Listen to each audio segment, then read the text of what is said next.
Bonjour à toutes et à tous. On va continuer le cours sur les racines carrées avec l'étude des règles de calcul. Elles vont nous permettre non pas de savoir calculer une racine carrée, mais de faire des calculs avec des racines carrées. En préambule, je vous rappelle ces racines carrées qu'il faut absolument connaître.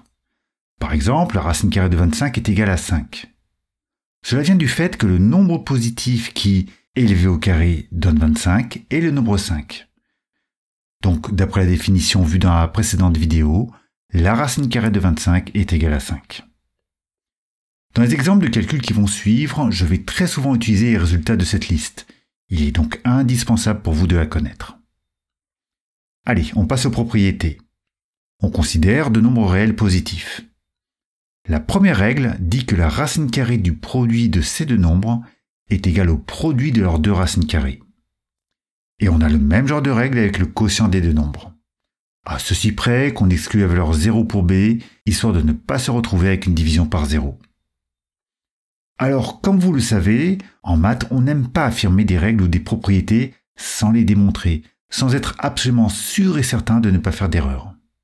Je vais donc vous expliquer comment on est absolument sûr et certain que la première règle est vraie.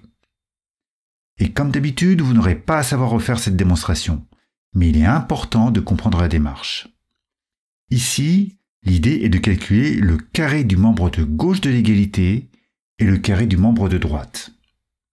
Vu que a et b sont deux réels positifs, le carré de la racine carrée de a fois b est égal à a fois b.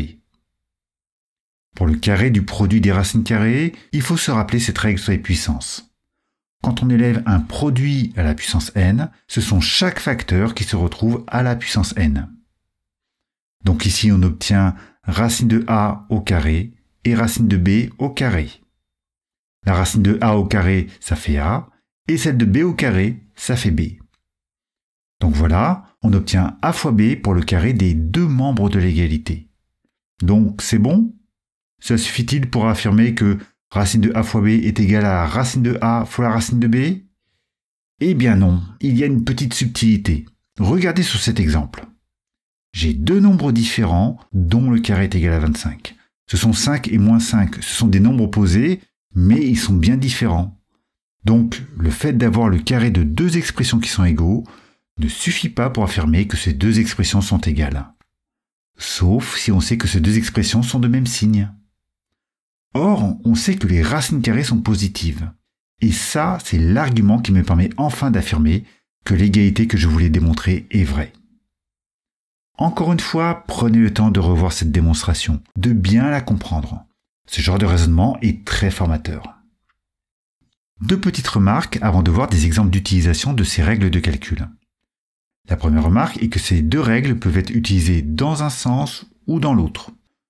Je vous ai écrit ici celle concernant le produit des racines carrées, mais c'est valable aussi pour celle concernant le quotient des racines carrées. La deuxième remarque est plutôt un avertissement. Il n'existe pas de règle concernant la somme ou la différence de racines carrées. C'est une erreur assez fréquente, et je vais vous montrer un exemple qui permet bien de voir que ça ne marche pas. Si on calcule racine carrée de 36 plus 64, ça fait racine de 100, ce qui est égal à 10.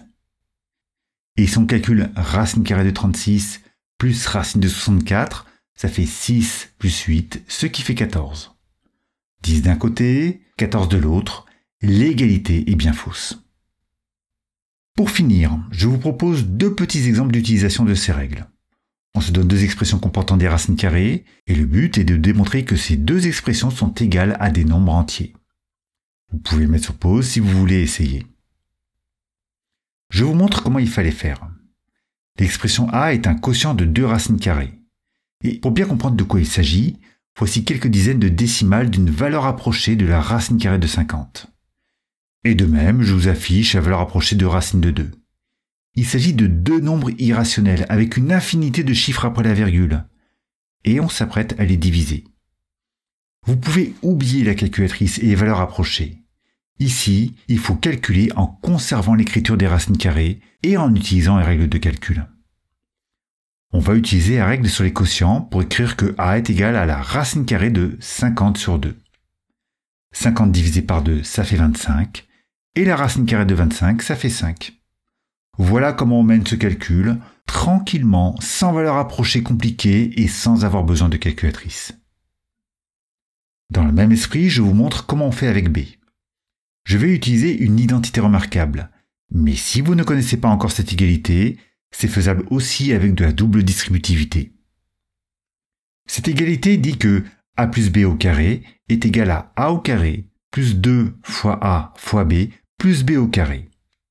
On va appliquer cette égalité en mettant racine de 2 à la place de a et racine de 8 à la place de b. Ça donne racine de 2 au carré plus 2 fois racine de 2 fois racine de 8 plus racine de 8 au carré. Je vous rappelle qu'ici ce sont des multiplications. Je ne les écris pas car c'est plus rapide, mais rien ne vous interdit de les écrire si vous le souhaitez. Qu'est-ce que cela donne? La racine de 2 au carré, ça fait 2. Et de même, la racine de 8 au carré, ça fait 8. Et pour le double produit, on peut utiliser la règle de calcul sur les produits. Le produit de la racine carrée de 2 et de la racine carrée de 8 est égal à la racine carrée de 2 fois 8. 2 fois 8, ça fait 16. Et 16 est un carré parfait. Sa racine carrée est égale à 4. Et pour finir, 2 fois 4 ça fait 8, et 2 plus 8 ça fait 18. Voilà pour ces règles de calcul sur les racines carrées. Et dans la prochaine vidéo, je vous montrerai quelques calculs classiques à partir des racines carrées.